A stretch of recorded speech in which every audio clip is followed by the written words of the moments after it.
I never looked. Oh, we're live.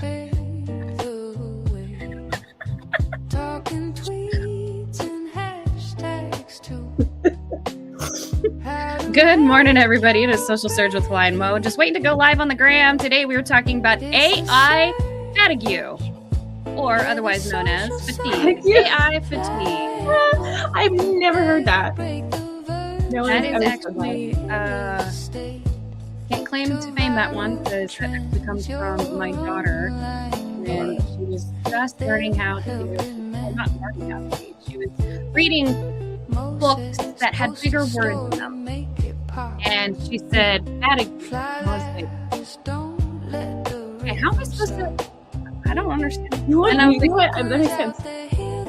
I'm like, do you mean fatigue? And then she got so embarrassed. And I was like, no, it's fine. Like, don't get upset. Like, I'm glad, like, you know what I mean? Like, I'm glad you're reading. Please don't be upset. Yeah. We're live on the gram. Good morning, Holly Pennington. Good morning, Regalata Real Estate. Today we are talking about AI fatigue. And Ty and I were just actually having a really good conversation about this before the show started, and then we're like, hey, wait a minute, we might as well start, actually we've been the tech set up.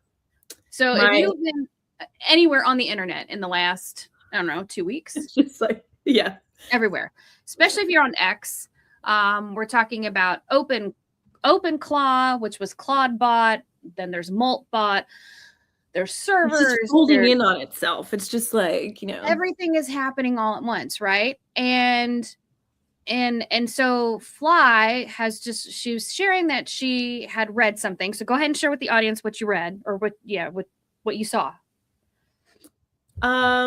Well, I mean, many things. And now I'm trying to think back to 5 minutes before the show started. But just on the topic of using AI and how it feels productive when, like, what are you actually doing? And so I'm seeing, I'm experiencing this. I'm seeing other people experiencing it directly, and also what people are talking about. But for all of the conversations about how, like, AI is going to replace us all and substitute us. Nah, son. Like, people are working harder than ever, more and harder. So it's like you've compressed the amount of time that it takes to do work, whatever the work is, right? Like, it's in everything. You compress the amount of time, you lower the barrier to entry. And then so you have this like swarm of people who have never, many people are just augmenting what they're already doing. Many people are like doing things for the very first time. And inside of that, it's like, it's drinking from a fire hose and all this stuff. And yes, like the people are working harder. They are tired. And I've had several people over the last couple of weeks be like, are you on drugs? Because and not like the good kind, like you want, just like, fine, like, because what's possible now has never been possible before. And there are a few of us who are just like, let's go, let's do it. So right. So, are you on drugs? Well, and I'm not, like, just this intervention. I'm definitely not sleeping enough. I'm not, you know what I mean? Because it's just like, and the other thing too is that, and we'll say, good morning, beautiful Allison. It's Allison Weiss. There's also, for many people, like, many people are racing. What I mean? Many people. So it's like, not only is there something new all the time, and there's like all this stuff to learn, and like more things are possible than ever, and just everything like that. But the speed at which some of these things happen, if you're not, and this is where this is actually where the mindset is, that we can talk about the fatigue and the illusion of productivity and like all this kind of stuff. But it's just like, people are worried. People are worried that they're going to fall behind.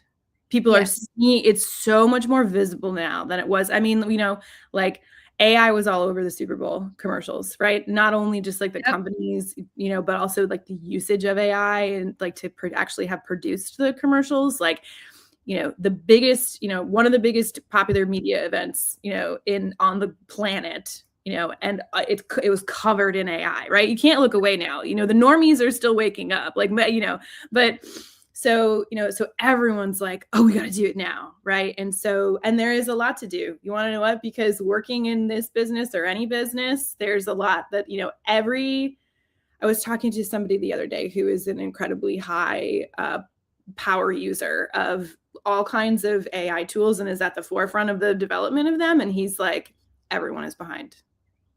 And that was just it. He's like, every single person is behind right now because they have an awareness of what's possible. And so, yeah, so people are, some people we know are staying up very late in the vibe coding, which is why I look this way today. But so that's different though. I feel that that's different because you're actually. Good morning, Jonathan Pahika. Thanks for joining us over on the gram. We are talking about we were talking about AI fatigue, and what to do about it. But one of the things that I saw on X, which made me kind of laugh, was it was like, screw ChatGPT. Here's the Claude God of prompt that you need to get your writing to not look like AI. And it just immediately in my head, I was like, why not just write? Why not just sit down and fucking, excuse my language, why not dropping the F-bombs this morning today? Why not just sit down and write something, right? Like we're trying to get AI to write like us.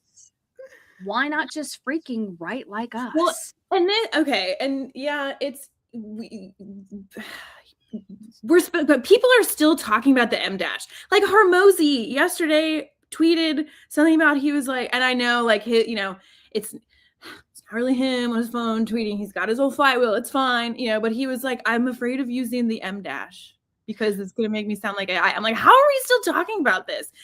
But when we talk about like the AI conventions of copywriting and like the reason they're proliferated, like we have to go back to the data set. Like the same, like what's amazing to me also too is that, the same conventions that people are talking about are AI slop. AI didn't invent them. Humans did. Humans invented bad copywriting. We did. And it's just, there was a lot of it out there in the data set, right? In the training material of, I don't know, every single thing that humans have ever written, for thousands of years before AI got on the scene, it's based on us, right? So, but yeah, and like the M dash still, I'm just like the M dash was, open up any book on your shelf from, pre, whatever day, like pre-AI is all over the place, right? It's just made something visible in a way, and everyone is doing it, right? So suddenly we have a lot more, but like, yeah,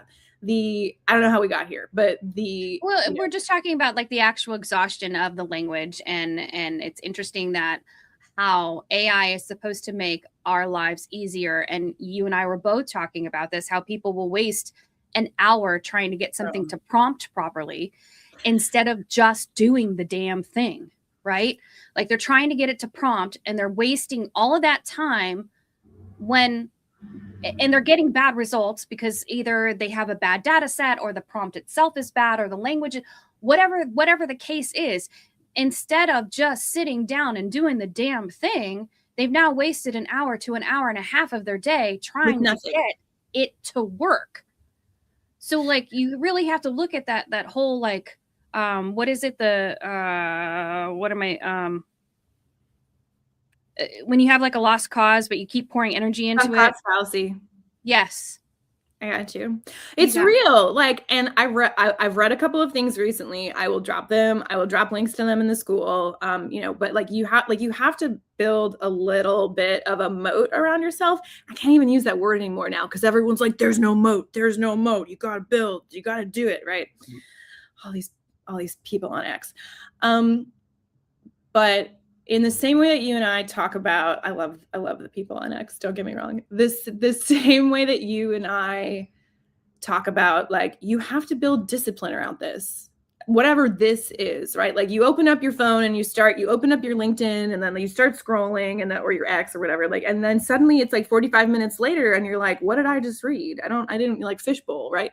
It's, in this, like, you have to be extremely intentional around it and disciplined. And so I've read a couple of really great things. I read this great article on X, and the guy was like, I have it built into my own internal process that if I don't achieve what I set out to do in 3 turns, and like, turns of, getting an output from ChatGPT, or from any, I'm going to say ChatGPT, like I'm saying Kleenex, dog, like it was the original. And gosh, it's going to take me a minute, but I mean, it's me and Claudio all the way. So, but having built-in systems and awareness of the fact that, like, if you don't get the output that you want within 3 attempts, something needs to be different.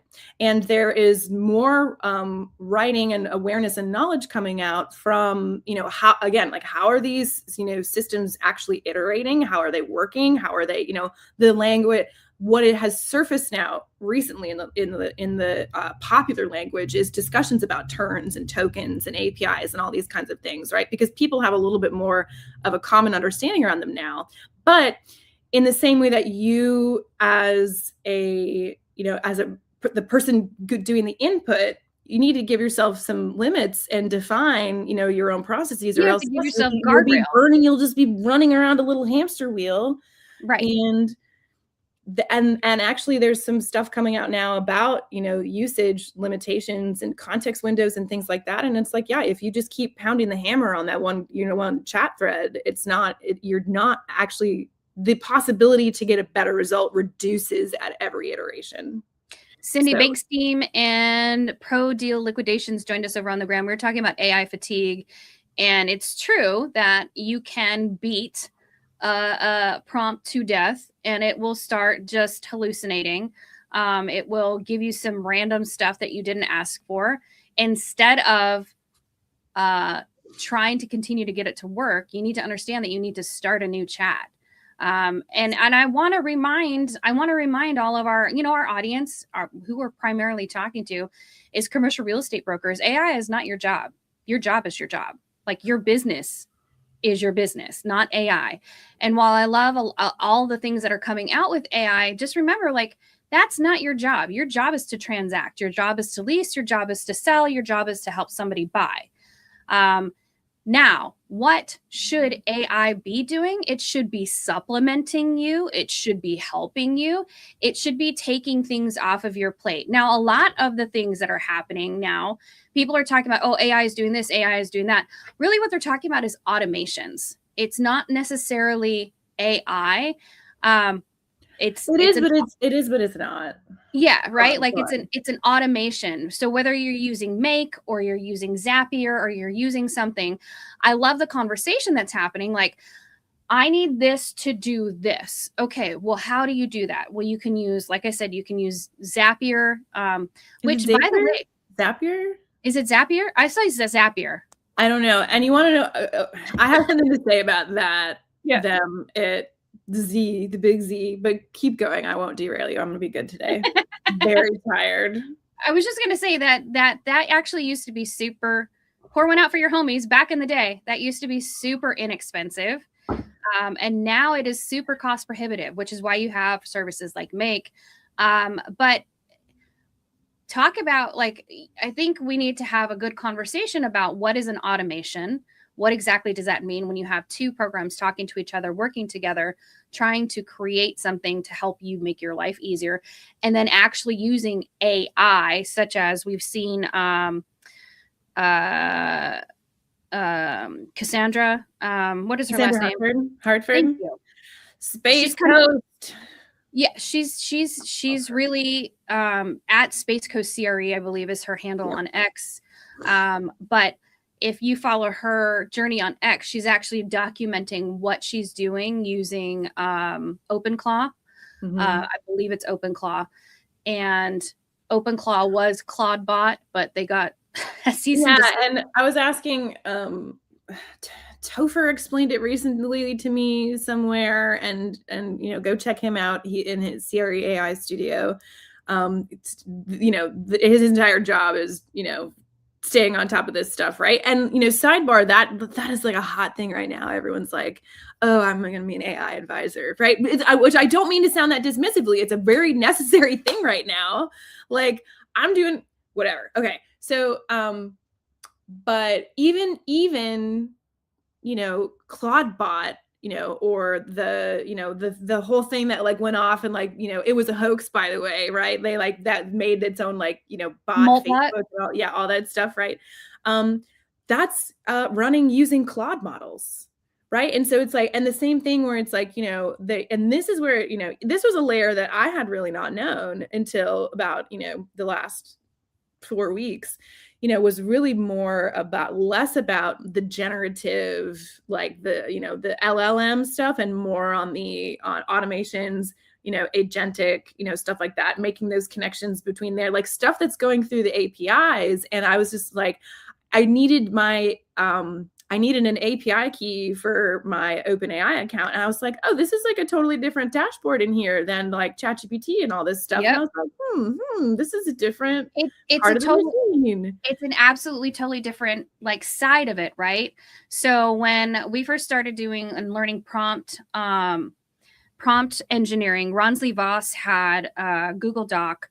I wish I could remember the name of it, that helped you with prompting. I actually still have it because I have like a lifetime license for it. But you had to get an API key from Google to ChatGPT to help you create these prompts that did really, really well. And it is an entire backend, right? It is an entirely completely different side. It's not just the chat side. It's okay, there's a back end of this where we have to actually pay. It's like $5 a month or something like that. I don't even remember, but you pay for the API access. And so totally different. And I mean, this actually, we're kind of going off topic, but we'll get back. So there's a lot of platforms that can't use X right now to actually like send content through, like scheduling content, because X either made the API access too expensive, or they just told the platforms, no, you can't use it anymore. Did you see that tweet I sent you about they've changed something with the X API access? Yeah. Anyway, but yeah, it's like all to get back to the topic at hand, but then also a lot of real estate says it's based on token use. Yes. And so, and to me, this is why we are seeing suddenly now another surge of people talking about AI, using AI, all this stuff. What up, Jeff Ram?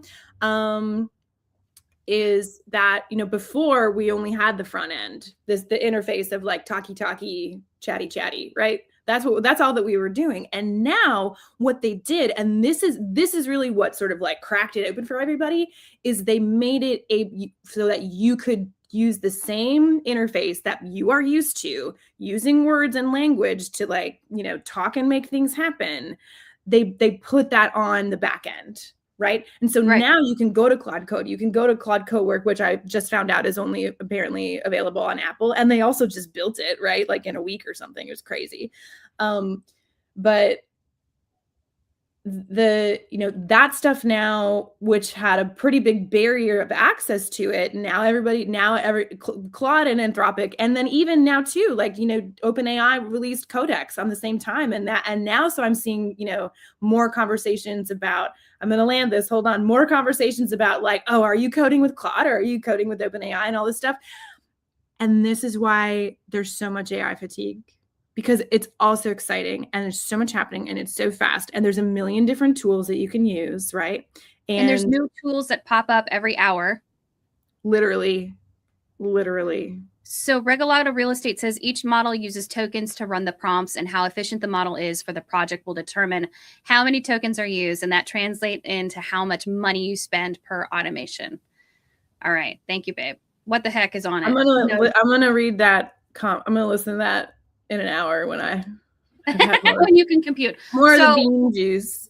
We're talking about AI fatigue. We're seeing it everywhere. It was all over the Super Bowl, which, by the way, just as a reminder, the Super Bowl is trademarked. That is a trademark term. So if you have any sort of business and you were doing any sort of promotion with Super Bowl in the title, they will come after you. Just as a note, just yeah, saying. And they might need to, considering some other you know what, I will save my popular entertainment cultural anthropological commentary about the Super Bowl for maybe another time on X. So anyway, Anyway, So really what you should be looking at is AI should be helping you write and draft faster. You shouldn't be spending 10 years trying to get a post out. It should be helping you ideate and create, not confuse you, because you can't do that. Ask for post starters, ask for email follow-ups. Um, do the things. What are the things on your plate that you wish somebody else could do for you? That's what your AI should be helping you with. It's anything, yeah, not it's sorry, I'm so sorry. no, you're good. Like it should be helping you get unstuck. You should not be sitting there for an hour trying to prompt it to come up with a response, or with a LinkedIn post, or whatever. Like if it's not working, like Fly says, after 3 turns, move on. Maybe you should write the post yourself and then throw it in and say, hey, help me finish this post. Have you ever thought of that? Like, it's I simple, right? I do one thing that I find can be really helpful if you are circling around something and it's just like not quite it. And again, like this goes for everything. This is whether you're writing it yourself or you're using something to help you write it, or you're looking at your automations and not like to write a post or whatever. But it's just like, what are you like? Did you define success for what this was going to look like and you would be happy with at the beginning of the conversation? Oh, I Because love that. sitting down and saying, write me a LinkedIn post is very different from I have this message.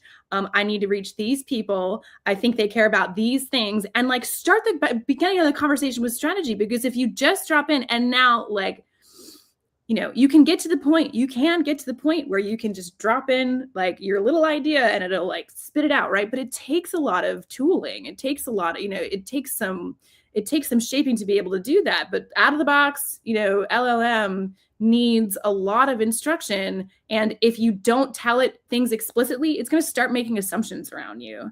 And so It's like having a VA, honestly. If you have a VA and you don't set your VA up for success, that's on you. That's not on them. They're waiting for you to tell them what they need to do. If you don't have SOPs, if you don't have things and processes in place, guess what's going to happen? They're going to sit there waiting, like, okay, well, boss, you told me to do this, and I did it the way that I thought I was supposed to, and now you're telling me I did it wrong. And that's just a lot of frustration, right? So like Fly is saying, you have to set up your whatever language model you're using. I don't care if it's chat. I don't care if it's Grok. I don't care if it's Claude. I don't care if it's Perplexity. Whatever it is that you're using, make sure it's going to come back too. Sorry, go on. Well, see, now I look at Perplexity differently, because I look at Perplexity as like deep research, right? If I need to do research, that's where I go. And that's just kind of how my brain like looks at Perplexity. I'm trying to use Gemini more. We're constantly trying to use different tools, right? But I will go back to chat, because chat is the one that I have so much built into and I've spent so much time with. Just like Fly was saying, where I can put stuff in and I can get what I need out of it. Now she's loving Claudio. Claude is my boy Claudio. Also, Claudio is the name of a Shakespearean character that I love. Yes. And you want to know what? My Claude he knew it. He knew it. Anyway, I don't want to get into that whole thing. It doesn't. Yes, I forgot what we were talking about. Oh no, we have to get you off. We have to get you off of chat. We got it. I went back to my ChatGPT yesterday because I was actually, do as I say, not as I do. I was working on something for too long. I was working on it for too long. Now, I am also doing some things right now with all of my work that it's like, okay, if I do this one time and I am like, working on this, for this very specific use case in my brain, now I'm just like, I need to be able to do this right now. And I need to be able to do it again ad infinitum, and not have to go through all of these steps.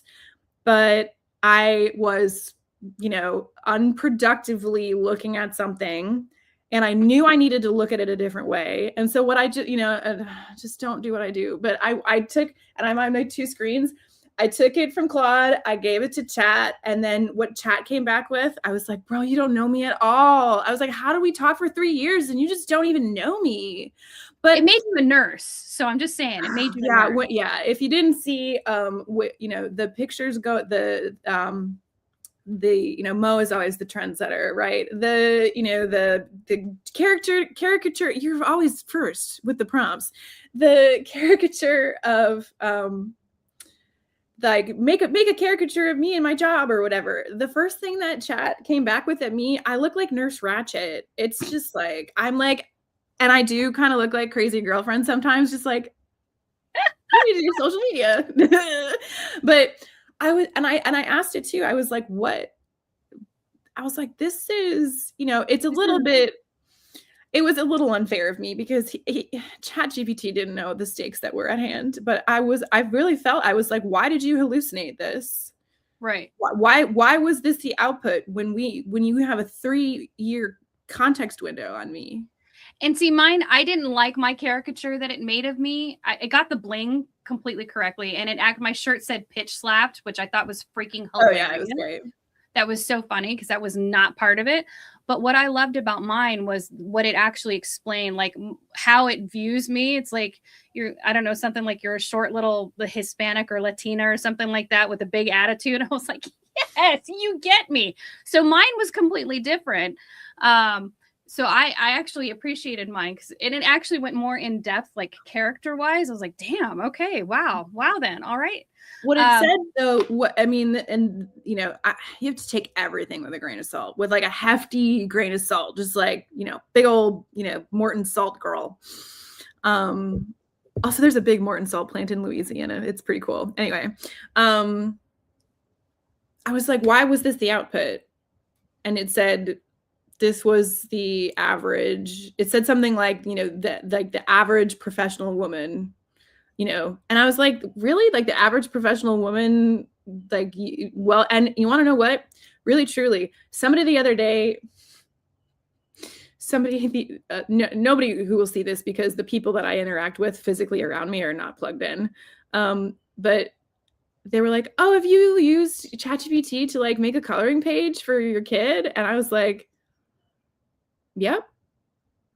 But it was like I had a little moment where I was like, oh, I'm being a little judgy and I have to just like hold it in. But it was really, I mean, it's really incredible. Like, you know, I'm up until, you know, midnight. You know, I've got three screens. I've got 2 computers back there now, and they're all running. You know, we're cooking all kinds of stuff, man. And it was like, this person has just discovered this for this very minuscule use case, and that's how most people are using it. That's why OpenAI is, you know, marketing, like all their marketing emails are, you know, they're like, you know, make a recipe, like figure out your workout schedule. And I'm saying that so dismissively, and I don't mean to sound rude, but it just, there's so trying to bring it back. Particular set of skills.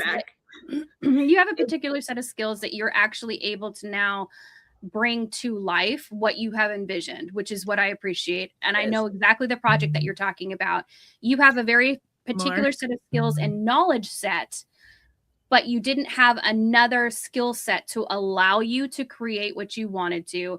And now it's open to you to be able to do that. And that's what you're doing, which I can't wait for people to see it when and if it becomes public. There's so much. There's stuff you don't even know about. Like, it's so freaking amazing. Like, I'm so excited, and the marketing brain in me is like, oh, we could do this, and we could do this, and we could do this, and like we can monetize it this way, and Fly's like, right. And you could. And then one thing that I will say, so my Claude has now become hyper aware of the fact that that you and I, like, we're idea people. Yeah. And so it has started putting things in the chat for me that are like, they're not sycophantic in the way that, like, you know, they just want more tokens. They just want more, you know what I mean? And like the way, you know, it's so similar to so many other things. Nothing is new. None of this is new, but like chat, you know, I'm saying ChatGPT, I have a chip on my shoulder about it, but like all it wants is more input from you. And so everything that it says back to you is like, trying to get more input, and the way like a project should be done. Sometimes a project is just done and then chat is like, do you want to like turn this into a Figma board? And I was like, bro, I don't even use Figma. First of all, I don't use it. It's not me. But That ain't me, at bro. the end of it, it's always like, I want more, I want more, I want more. Right. And Claude is like, you need to stop working on this. It like, and because it knows my goals, it knows what I'm trying to do, and it has a full picture on all the different projects and how they're working together. And it's just like, it said this to me the other day. The way that you're talking about this is like a Q3 conversation, not a Q1 conversation, not a today conversation. And you have this many other X things on your plate that you need to be thinking about. So get back to work. And I stood up straight and I was like, all right, Claude. Is your Claude like channeling me? Like, what the hell? Well, it does have all, like 100 transcripts of the Social Surge. Oh my God. Oh no. It reminds me of the conversation we had when I was like, he's not her audience. And you were like, damn, you just said that. Yeah, you do. So I think, so within the context of what Claude understands about me is how quite responsive I am to you. Anyway, but so look, like the way that everything is possible now. There is no moat. Everything is possible. And so how you spend your time is more important than ever. And if you are using like you need like 100%, you or somebody on your staff or somebody in your life somewhere like probably should be looking at this stuff. Is it the highest and best use of your time? Question mark. But instead of, I think I said this on a podcast, so I apologize for the soundbite repeat, but you can't sit down in front of Claude or Chat or Grok or any of these cats and you can't sit down and say, what should I do with AI? That is the wrong place to start. You need to look at, and you were saying this, what are you already doing? What are all of the actions that have to happen in between? And now instead of generating material to fill, like we're talking about content, we're talking about the ability to compress the amount of time and human hands that have to go on every step in between. So like it's not just like every single thing that you spend time on in your business, if it's repetitive, if it's something that you do every day, like a repetitive task, like you and I, like, I'm going to figure this out. How do we make it so that we don't ever have to set up the StreamYard again? You know what I mean? Right. Like anything like that is not productive, but has to happen. Right. That's what you should be using AI for. Right. Because then you will have more brain space to do more things that you want to do, like make cool pictures and cool projects and solve real problems that aren't revenue generating for you. Because that's the other thing, right? Like, is this a revenue generating activity? Are you saving time or making money? That's it. That's all I care about. Everything else, you got to put it down. Right. Put it down and go to bed. Which I did not do. That's a good litmus test. What did you say? Is it making money or is it saving time? Right? Yeah. It has to save time or it has to make money. And if it doesn't do either of those two things, you need to put it down and move on to the next. And just to tell you guys how we're using AI and our like daily tasks. So all of our SOPs, very, very big into making SOPs so that we know as a team what is happening and there's a systemized process for things. Huge. If you're not doing that, you need to. If you plan on hiring an executive assistant, hell, if you even plan on coding, vibe coding an assistant, an AI assistant for you, you can't just do it out of thoughts and prayers, right? You actually have to have guardrails for your freaking AI to work just like you would an actual person. So you have to have these SOPs in place. Get those. And it is a process. It's not like the way we do it is Fly will record herself. I will record myself. We walk through the entire process. We take the transcript. The transcript then goes into whatever LLM we're using and we make an SOP out of this. Make it easy and steps that are clear, right? And then we look through the process and we have a video literally there's multiple steps that go into creating that SOP. But once the SOP is created, then it sits in its own Google Drive. And if we bring somebody onto our team, There's everything right there. Follow that step by step and you'll be good to go. You'll know the entire process of how we do stuff. We use ours for podcast outlines. That's how, instead of having to sit down and go through a 45-minute podcast to create the content waterfall system that we talk to you guys about all the time, we use that to help us get to ideate everything that needs to come from that, whether it's clips, whether it's graphic posts, long form content, blog posts, LinkedIn articles. We're using what we're saying to you guys all the time. YouTube video descriptions that are AEO and SEO optimized has to be. We know that the AIs are picking up all this information from YouTube now. They're using it for organic search. You're going to be hearing about you said it was agentic search, right? Where it's the AIs coming through and they're just gobbling up all of this information because that's what they want. They, them, whatever. Anywho, the AI is reading it, right? And then that's how that stuff is showing up in searches. And then, of course, we also use it for client onboarding workflows. We have to find a process to make things move smoother through the onboarding process. That's what we're using AI for. Help us create a workflow that makes sense for everybody, that is easy to use. We're not trying to freaking solve, the mysteries of life. We're trying to use AI to make our lives easier. Well, and that's it, because like I am doing a lot and it is, much of it is very useful, but like I am doing things that I want to do with AI, things that I have wanted to do that because of barriers and access and like literally language. Like I don't know how to talk Python. I know a lot more. And that's also the thing, like you have to do it. Like you can't, like you can like, that's the other thing. Like you want to know what's even worse. I know we're over time. I don't care. Do you want to know what's even worse than if you are, iterating endlessly, like in the chat? What's even worse is if you're just scrolling the feed and you're listening to all these people talk about it and you're like, I should do this. And then you don't, like that. So yes, doing things that you want to do with AI, that are cool to do with AI. But again, just to say what you said in another way, so we have more content. AI should be doing everything that you don't want to do. Start there first, because then you're going to see everything that's possible with what you're doing. And you're just going to want to do that. And all the other work is going to go like, I need help. And it's just going to keep piling up. So you have to eat the frog. You have to eat the frog with AI right now, right? Like get it to do everything that you don't want to do, or the ability to give it, like hand it off to somebody else. And once you solve for that, then you can focus on the good stuff. And then also just like fatigue. It's just use AI for just one thing.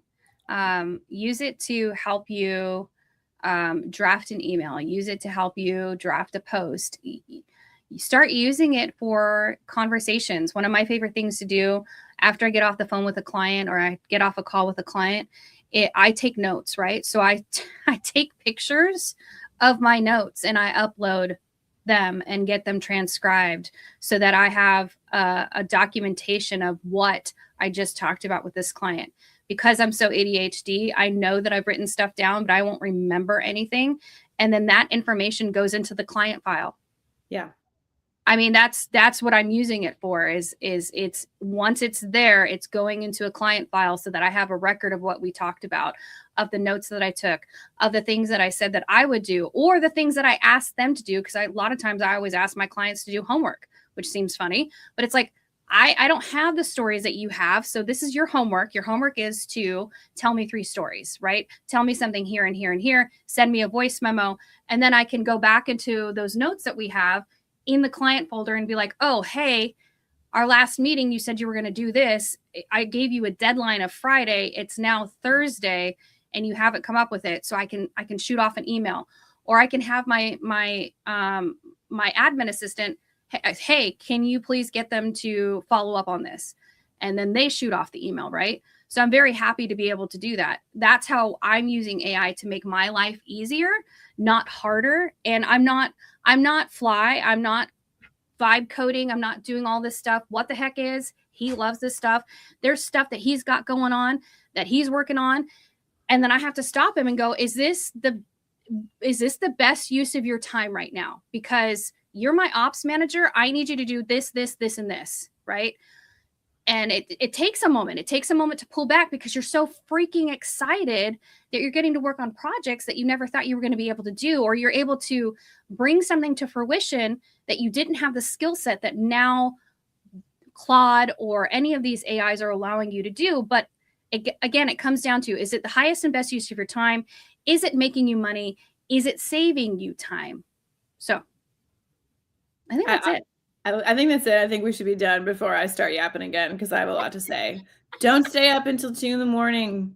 And I know that this is actually only a me problem, but nobody in the audience has this problem. It's just me. Yeah, but I love everything. I mean, I'm excited for everything that you're creating. Hey, I would be remiss if I didn't mention in Social Mastery VIP on Thursday after the show, we are going to take like a real quick break, and then we are going to be doing audits on LinkedIn profiles. So if you're in Social Mastery VIP with us, we will be doing audits on your LinkedIn profiles. We'll probably be in there about half an hour. Figure we can probably get like 2 of them done. Yeah, absolutely. And we're going to go through what your cover photo looks like, what your value prop is in your headline, everything that goes into making a good LinkedIn profile. That'll be in Social Mastery VIP on Thursday after the show. I'm really glad that you reminded me. So AI should be helping you. It should not be hindering you. Yes, you can get the link in the group.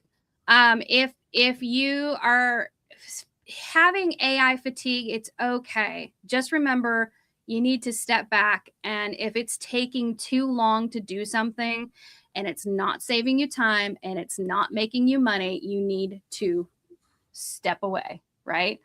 We'll be talking about AI a lot more, obviously, as we use it, as we find out new things, and of course, how it helps with your social media.